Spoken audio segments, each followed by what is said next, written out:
नमस्कार दोस्तों, मैं राहुल कुमार का आप स्वागत है। उत्तर प्रदेश के फतेहपुर जिले का एक बड़ा व्यावसायिक कस्बा है बिंदकी। इसी कस्बे के कजियानी मोहल्ले में जगदीश गुप्ता अपने परिवार के साथ रहते थे। उनके परिवार में पत्नी माधुरी देवी के अलावा एक बेटा अमित गुप्ता व बेटी अनीता गुप्ता थी। जगदीश गुप्ता व्यापारी थे। उपजाऊ जमीन भी उनके पास थी, जिससे उनकी आर्थिक स्थिति मजबूत थी। कस्बे में वह प्रतिष्ठित व्यवसाय थे। धर्म कर्म में भी उनकी रुचि थी और असहाय लोगों की मदद भी करते रहते थे। जगदीश गुप्ता ने बड़ी बेटी अनीता का विवाह संपन्न घर में कर दिया, लेकिन दुर्भाग्यवश वह शादी के कुछ सालों बाद ही विधवा हो गई। तब वह 2 बच्चों के साथ मायके में आकर ही रहने लगी थी। जगदीश व उनकी पत्नी माधुरी देवी उसका पूरा खर्च उठाती थी। उसे किसी चीज की कमी नहीं होने देते थे। जगदीश कुमार का बेटा अमित कुमार तेज दिमाग का था। वह पढ़ लिखकर पिता के व्यवसाय में हाथ बटाने लगा। बेटे के साथ देने पर जगदीश कुमार का व्यवसाय और भी बढ़ गया। उधार की रकम वसूलने के लिए अब अमित कुमार ही जाने लगा। एक रोज अमित बाइक से तगादे पर जा रहा था। तभी स्टेशन रोड पर खड़ी एक युवती ने उसे रुकने का इशारा किया। उस खूबसूरत युवती को देखकर अमित ने अपनी बाइक रोक दी। युवती बोली, मेरा नाम पूनम कुशवाहा है। मैं कॉलेज में पढ़ती हूं। काफी देर से ऑटो का इंतजार कर रही हूं, लेकिन कोई ऑटो वाला इधर से आ ही नहीं रहा है। आप मुझे कॉलेज तक छोड़ देंगे तो बड़ी मेहरबानी होगी। ठीक है, बैठिए, कहकर अमित ने पूनम को बाइक पर बिठा लिया और उसके कॉलेज की तरफ चल पड़ा। स्टेशन रोड से कॉलेज तक वह उससे बातें करती रही। 1 मिनट के लिए भी उसका मुंह बंद नहीं हुआ। जिस तरह वह उससे मुस्कुरा मुस्कुरा कर बातें कर रही थी, उससे अमित बहुत प्रभावित हुआ। बाइक चलाते चलाते वह सामने लगे मिरर में उसका चेहरा देखते हुए उसकी बातों का जवाब देता रहा। बातों बातों में उसने पूनम का मोबाइल नंबर ले लिया। पूनम से हुई पहली मुलाकात में ही अमित जैसे उसका दीवाना हो गया। उसका फोन नंबर तो उसके पास था ही, इसलिए जब भी उसका मन करता फोन पर बातें कर लेता। पूनम को भी अमित से बातें करना अच्छा लगता था। धीरे धीरे उन दोनों के बीच दोस्ती हो गई। यही दोस्ती बाद में प्यार में बदल गई। दोनों ही एक दूसरे को चाहने लगे। पूनम के पिता नरेश कुशवाहा बिंदकी कस्बे में ही रहते थे। उनकी 2 बेटियां नीलम कुशवाहा व पूनम कुशवाहा थीं। नीलम की शादी वह फतेहपुर जिले के चमनगंज निवासी राम खिलावन कुशवाहा के साथ कर चुके थे। पूनम पढ़ रही थी। इधर पूनम और अमित का प्यार परवान चढ़ा तो दोनों ने शादी रचाने का मन बना लिया। दोनों के घर वालों को शादी करने की बात पता चली तो उनके पैरों तले से जैसे जमीन खिसक गई। जगदीश गुप्ता रसूखदार व्यक्ति थे। वह बेटे की शादी बड़ी धूमधाम से किसी व्यापारी घराने की लड़की से करना चाहते थे, लेकिन जब उन्हें पता चला कि उनका बेटा किसी विजातीय लड़की से इश्क कर बैठा है और उसी से शादी करना चाहता है, तो उनके दिल को ठेस लगी। क्योंकि अमित गुप्ता पूनम के प्यार में आकंठ डूबा था, इसलिए घर वालों की मर्जी के बिना ही उसने पूनम के साथ प्रेम विवाह कर लिया। यह सन 2011 की बात है। शादी के बाद पूनम अमित की दुल्हन बनकर ससुराल आ गई। थोड़ी नाराजगी के साथ माधुरी जगदीश गुप्ता ने भी पूनम को बहू के रूप में स्वीकार कर लिया। पूनम ने भी एक आदर्श बहू की तरह घर का कामकाज संभाल लिया और पति तथा सास ससुर की सेवा करने लगी। हंसी खुशी से 4 साल बीत गए। इन 4 सालों में पूनम एक बेटे व एक बेटी की मां बन गई। पूनम 2 बच्चों की मां जरूर बन गई थी, लेकिन गाय की तरह एक खूंटे से बंधना उसे पसंद नहीं था। इसलिए वह अपने यार दोस्तों से फोन पर बतियाती रहती थी। खासकर वह अपने जीजा राम खिलावन से फोन पर खूब बतियाती थी। उससे हंसी मजाक करती थी। पूनम की सास माधुरी को यह सब पसंद नहीं था। वह उसे टोकती तो कहती, सासू मां, जवानी में आपने भी तो घाट घाट का पानी पिया होगा, कितनों पर बिजलियां गिराई होंगी, फिर मुझे क्यों टोक रही हो? कुछ दिन ऐश की जिंदगी जीने दो। बहू की बात सुनकर माधुरी सन्न रह गई। वह जान गई कि पूनम खेली खाई है। उन्होंने उसके मुंह लगना उचित नहीं समझा। हां, इतना जरूर हुआ कि उनका बहू पर से विश्वास उठ गया। भाभी द्वारा मां की बेइज्जती अनीता को बर्दाश्त नहीं हुई तो उसने पूनम को लताड़ा और मां से माफी मांगने को कहा, तो पूनम ने उसकी बेइज्जती कर दी। मां बहन से उलझुलूल बातों की जानकारी अमित को हुई तो उसने पूनम की जमकर खबर ली, लेकिन चालाक पूनम ने घड़ियाली आंसू बहाकर पति के गुस्से को ठंडा कर दिया। इन्हीं दिनों जगदीश गुप्ता की बीमारी से मौत हो गई। पिता की मौत के बाद परिवार का सारा बोझ अमित पर ही आ गया था। वह व्यापार बढ़ाने की सोचने लगा। अमित कुमार गुप्ता का एक परिचित भिवंडी मुंबई में रहता था। वहां वह किराए का कारखाना लेकर धागा बनाने का काम करता था। इस व्यवसाय से वह अच्छा कमाता था। अमित ने भी इसी व्यवसाय से जुड़ने का मन बनाया। इसके लिए उसने अपने परिचित से संपर्क बनाया। फिर उसकी मदद से धागा बनाने वाली मशीनें व कारखाना किराए पर लेकर धागा बनाने का काम शुरू कर दिया। शुरू में अमित को कुछ कठिनाइयों का सामना करना पड़ा। उसके बाद सब कुछ ठीक हो गया। धागे का काम सुचारू रूप से चलने लगा और कमाई भी होने लगी। कहते हैं जब इंसान का सितारा बुलंद होता है तो तरक्की की राहें अपने आप खुलती जाती हैं। अमित के साथ भी ऐसा ही हुआ। उसका धागे का काम तो चल ही रहा था। इसी बीच उसे मिड डे मील का काम भी मिल गया। अमित ने शुद्धता और बेहतर क्वालिटी के साथ मिड डे मील का वितरण कराया तो उसकी धाक जम गई। अब उसे इस काम में भी आमदनी होने लगी। इधर अमित मुंबई गया तो पूनम को आजादी के पंख लग गए। उसका जीजा राम खिलावन भी अब उसकी ससुराल आने लगा था। उन दोनों के जिस्मानी संबंध भी बन गए। राम खिलावन का आना जाना पूनम की ससुराल में बढ़ा तो पूनम की सास माधुरी के कान खड़े हुए। उन्होंने फोन पर अमित से बात की और बहू व बच्चों को मुंबई अपने साथ ले जाने की सलाह दी। अमित मां का इशारा समझ चुका था। वह पूनम व बच्चों को अपने साथ मुंबई ले आया। मुंबई आकर पूनम कुछ महीने तक पति के साथ खुश रही। उसके बाद फिर से उसे जीजा की याद सताने लगी, क्योंकि राम खिलावन भी साली के इश्क में अंधा था। सो पत्नी से बहाना कर वह मुंबई पहुंच गया। पूनम उसे देखकर चहक उठी। अमित भी साड़ू को आया देखकर खुश हुआ, लेकिन मन में फांस भी चुभ कि वह साली से मिलने इतना लंबा सफर कर आ गया। पूनम और राम खिलावन जब हंसते बतियाते तो अमित विरोध नहीं करता। अमित ने कई बार पूनम को उसकी हरकतों के लिए आगाह किया, किंतु वह हर बार अमित को अपनी लगी लपटी बातों से फुसला लेती। अमित खून का घूंट पीकर दिन काट रहा था, लेकिन पूनम पर अमित की इन बातों का कोई असर नहीं हुआ। एक रोज अमित गुप्ता कारखाने से थका हारा घर लौटा। उसने घर के भीतर कदम रखा तो वह हैरान रह गया। भरी दोपहर में पूनम और राम खिलावन रंगरलियां मना रहे थे। कमरे का दरवाजा भीतर से बंद था। अमित के तन बदन में आग सी लग गई। उसने उसी समय पूनम को भला बुरा कहा और पिटाई भी कर दी। उसने साड़ू राम खिलावन को भी खूब लताड़ा और उसी समय घर से भगा दिया। इसके बाद जीजा से नाजायज रिश्तों को लेकर अमित व पूनम में तकरार व मारपीट होने लगी। जिस दिन अमित पूनम को जीजा से फोन पर बतियाते सुन लेता, उस दिन वह उसकी पिटाई कर देता। कई बार तो वह गुस्से में पूनम का मोबाइल फोन भी तोड़कर फेंक चुका था। घर में कलह शुरू हुई तो पति पत्नी के रिश्तों में भी दरार पड़ गई। अब वे दोनों हफ्तों एक दूसरे से बात नहीं करते थे। बच्चे भी सहमे सहमे रहते। अमित का लगाव अब पत्नी से कम हो गया था। महीनों उनका शारीरिक मिलन नहीं होता था। अमित को जब पत्नी से नफरत हो गई तो उसका मन भटकने लगा। वह अपने घर बिंद की जल्दी जल्दी आने लगा। घर आते जाते ही उसके मधुर संबंध परिवार की एक सजातीय महिला से बन गए। इस महिला से वह फोन पर भी बतियाने लगा था। अमित गुप्ता ने अब तक अकूत संपत्ति हासिल कर ली थी। उसने भिवंडी मुंबई में 6 फ्लैट खरीद लिए थे और करोड़ों का मालिक बन बैठा था। इनमें से उसने एक फ्लैट 40 लाख रुपए में बेचकर बिंदकी कस्बा के महाजनी गली में 3 मंजिला एक आलीशान मकान बना लिया था। इस मकान में अमित की मां माधुरी देवी व विधवा बहन अनीता अपने बच्चों के साथ रहने लगी थी। पूनम को फ्लैट बेचकर कस्बे में मकान बनवाना नागवार लगा था। उसने विरोध भी किया, लेकिन अमित ने उसकी एक न सुनी। मकान बनवाने को लेकर दोनों के बीच महीनों झगड़ा चलता रहा। एक रोज अमित किसी युवती से फोन पर रसीली बातें कर रहा था। पूनम ने उसकी बातें सुनी तो उसका माथा ठनका। क्या अमित के किसी महिला से नाजायज संबंध है? बात करने के बाद अमित बाथरूम गया तो पूनम ने उसका फोन चेक किया। वह जिस नंबर से बात कर रहा था वह अर्चना के नाम सेव था। अमित बाथरूम से निकला तो उसने आंखें नचाकर पूछा, परी के पापा, ये अर्चना कौन है? इससे तुम्हारा क्या नाता है? क्या करोगी?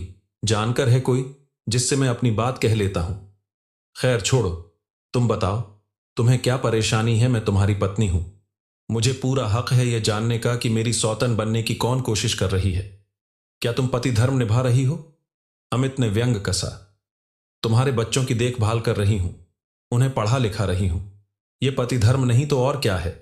चुप भी करो, मेरा मुंह मत खुलवाओ, वरना घर में कलश होते देर ना लगेगी। पूनम ने ठान लिया था कि वह पता लगाकर ही रहेगी कि यह अर्चना कौन है, पति के उसके साथ क्या ताल्लुकात है। इसकी जानकारी के लिए वह बच्चों को साथ लेकर मुंबई से अपनी ससुराल बिंदकी आ गई। यहां उसने गुप्त रूप से जानकारी हासिल की तो पता चला कि अर्चना परिवार की ही युवती है। लेकिन पूनम नहीं मानी। वह जीजा राम खेलावन के घर चमनगंज गई और आंसू बहाकर अपनी व्यथा बताई। राम खेलावन के घर उस समय अविनाश यादव उर्फ उमेंद्र भी मौजूद था। वह कानपुर के गांव बीरनखेड़ा का रहने वाला था। वह दबंग और लीडर चालक था। अपराधियों से उसकी जान पहचान थी। राम खेलावन का वह दोस्त था और उसके घर उसका आना जाना बना रहता था। राम खेलावन के घर पर ही पूनम और अविनाश की पहली मुलाकात हुई। खूबसूरत पूनम को देखकर अविनाश पहली ही नजर में उसका दीवाना बन गया। उसने पूनम से उसका मोबाइल फोन नंबर लिया और उसे मदद का आश्वासन दिया। कहते हैं कि औरत जब फिसलती है तो वह फिसलती ही चली जाती है। यही पूनम के साथ भी हुआ। जीजा से उसका नाजायज रिश्ता पहले से ही था। अब उसने जीजा के दोस्त अविनाश उर्फ उमेंद्र के साथ भी अवैध संबंध बना लिए थे। लगभग 1 महीने बाद अमित बिंदकी घर आया तो उसे पत्नी के नए आशिक अविनाश उर्फ उमेंद्र के बारे में पता चला। अमित उद्योगपति था। लड़ाई झगड़े से उसका ही नुकसान होता, अतः उसने अविनाश से उलझना उचित नहीं समझा और पत्नी व बच्चों को साथ लेकर मुंबई आ गया। वापस मुंबई आने के बाद पूनम ने कुछ दिन तो ठीक से बिताए। इसके बाद वह फिर पुराने ढर्रे पर उतर आई। वह देर रात तक अपने जीजा व नए आशिक अविनाश से बतियाती और खूब हंसी ठिठोली करती। अमित कभी तो अनसुनी कर देता तो कभी गुस्से में आग बबूला हो जाता। इसके बाद पति पत्नी में झगड़ा शुरू हो जाता। पूनम उलाहना देती, जब तुम महिला मित्र से बात कर सकते हो तो वह पुरुष मित्र से बात क्यों नहीं कर सकती। घर की कलह जब बढ़ने लगी तो पूनम को अपने तथा अपने बच्चों के भविष्य की चिंता सताने लगी। उसने अमित से कहा कि बच्चे अब बड़े होने लगे हैं, उन्हें स्थायी रूप से अच्छे स्कूल में पढ़ाने की जरूरत है। उसे भी अपने भविष्य की चिंता है, इसलिए घर और जमीन में उसे आधा हिस्सा दे दो। मुंबई के 3 फ्लैटों में से एक उसके नाम तथा एक उसके बेटे अर्पित के नाम कर दो। अमित खिलखिलाकर हंसा, फिर बोला, प्रॉपर्टी तुम्हारे नाम कर दूं ताकि तुम उसे बेचकर बच्चों को अनाथ बनाकर अपने प्रेमी के साथ फुर्र हो जाओ। जब तक बच्चे सयाने और समझदार नहीं हो जाते तब तक किसी के नाम कुछ नहीं करूंगा। एक बात कान खोलकर और सुन लो, अब मेरा मन मुंबई से ऊब गया है। कारखाना बंद कर और फ्लैट बेचकर मैंने बिंदकी में ही रहने का मन बना लिया है। अमित गुप्ता चलते व्यापार को बंद नहीं करना चाहता था। उसने फ्लैट बेचने की बात पूनम को डराने के लिए कही थी, लेकिन पूनम ने पति की बात को सच मान लिया और वह चिंतित हो उठी। उसे लगा अमित फ्लैट बेचकर सारा पैसा अपनी मां, विधवा बहन व अपनी प्रेमिका पर खर्च कर देगा। उसे और उसके बच्चों को कुछ हासिल नहीं होगा। अमित उसे दूध में पड़ी मक्खी की तरह निकालकर फेंक देगा और खुद प्रेमिका से शादी रचा लेगा। वह ऐसा ताना बाना बुनेगी जिससे सांप भी मर जाए और लाठी भी न टूटे। जनवरी 2023 के दूसरे सप्ताह में एक रोज पूनम ने मुंबई से अपने प्रेमी अविनाश उर्फ उमेंद्र को फोन किया। मोबाइल फोन की स्क्रीन पर प्रेमिका पूनम का नंबर देखकर वह खुशी से झूम उठा। उसने तुरंत कॉल रिसीव की और पूछा, कैसी हो पूनम, सब ठीक तो है? कुछ भी ठीक नहीं है अविनाश, मैं बहुत परेशान हूं। मेरी रातों की नींद हराम हो गई है और दिन का चैन छीन गया है। तुम मेरे पति अमित को मार दो, तभी मुझे तसल्ली मिलेगी। पूनम अमित धना व्यापारी है। उसकी हत्या करना उतना आसान नहीं जितना तुम समझती हो। उसकी हत्या के लिए किसी हिस्ट्री शीटर को सुपारी देनी होगी, तो दो ना सुपारी। मैंने कब मना किया? जितना पैसा मांगोगे मैं दूंगी। अविनाश, तुम अपना बैंक का अकाउंट नंबर मुझे भेज दो, मैं कुछ पैसा तुम्हारे अकाउंट में ट्रांसफर कर दूंगी। ये पैसा निकालकर तुम सुपारी किलर को दे देना। 7 लाख रुपए में बात तय हो गई तो 2 दिन बाद ही पूनम ने अविनाश के खाते में 85,000 रुपए ट्रांसफर कर दिए। खाते में पैसे आ जाने के बाद अविनाश उर्फ उमेंद्र पूनम के जीजा राम खेलावन से मिला। फिर दोनों सुपारी किलर की तलाश में जुट गए। अविनाश ने हिस्ट्री शीटर की तलाश शुरू की तो उसे अंकित सिंह उर्फ शेरा के बारे में पता चला। 22 वर्षीय अंकित उर्फ शेरा फतेहपुर जिले के ओंग थाना के गांव वसावनपुर का रहने वाला था। फतेहपुर का वह हिस्ट्री शीटर था। अंकित उर्फ शेरा के गैंग में हरदेव नगर कानपुर बर्रा निवासी केशव गुप्ता फतेहपुर जनपद के गांव चमनगंज निवासी मोहित और शीलू, दोनों सगे भाई दुर्गागंज निवासी अंशुल पासवान शामिल थे। इनके साथ मिलकर शेरा वारदात को अंजाम देता था। अंकित सिंह उर्फ शेरा हत्या जैसे जघन्य अपराध की सुपारी भी लेता था। अविनाश और राम खेलावन ने एक रोज शेरा से मुलाकात की और बिंदकी के चर्चित उद्योगपति अमित गुप्ता की हत्या की सुपारी 7 लाख में दे दी। बयाना के तौर पर अविनाश ने उसे 80,000 रुपए भी थमा दिए। 26 जनवरी 2023 को अमित के चचेरे भाई अमन की शादी होनी तय थी। अमित ने पूनम से शादी समारोह में चलने को कहा तो वह तुनक कर बोली, तुम ही जाओ और खूब खुशियां मनाओ, मैं बच्चों के साथ बाद में आ जाऊंगी। वैसे भी वहां तुम्हारी ही पूछ है, मुझसे तो सब नफरत ही करते हैं। शादी में ना जाने को लेकर अमित और पूनम में जमकर तकरार हुई और नौबत मारपीट तक पहुंच गई। अमित रेलवे के 3 टिकट बुक करा कर लाया था। गुस्से में उसने 2 टिकट फाड़ दिए। फिर वह ट्रेन से बिंदकी के लिए निकल गया। 20 जनवरी 2023 की सुबह 10 बजे अमित अपने घर बिंदकी आ गया। उसे देखकर मां बहन की खुशी का ठिकाना न रहा। चचेरे भाई भी उससे गले लगकर मिले। पूनम व बच्चों के विषय में मां ने पूछा तो अमित ने बता दिया कि वह बाद में आएगी। इधर अमित की पिटाई से पूनम के मन में अमित के प्रति नफरत और भड़क गई थी। उसने अपने प्रेमी अविनाश व जीजा राम खेलावन से मोबाइल फोन पर बात की और बताया कि अमित बिंदकी पहुंच चुका है। 29 जनवरी की सुबह वह भी बच्चों के साथ बिंदकी आ जाएगी। 29 जनवरी की रात ही अमित का काम तमाम करना है। तुम सुपारी किलर को सब बता देना। अपनी योजना के मुताबिक पूनम अपने बच्चों के साथ 29 जनवरी 2023 की सुबह बिंदकी कस्बा वाले घर आ गई। पूनम अपने प्रेमी अविनाश के संपर्क में थी और अमित की हर गतिविधि की जानकारी उसे मोबाइल फोन पर दे रही थी। दिन कोलाहल में बीत गया।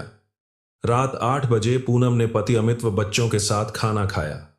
इस बीच पूनम ने किसी को आभास नहीं होने दिया कि वह कितने खतरनाक मंसूबे लेकर मुंबई से आई है।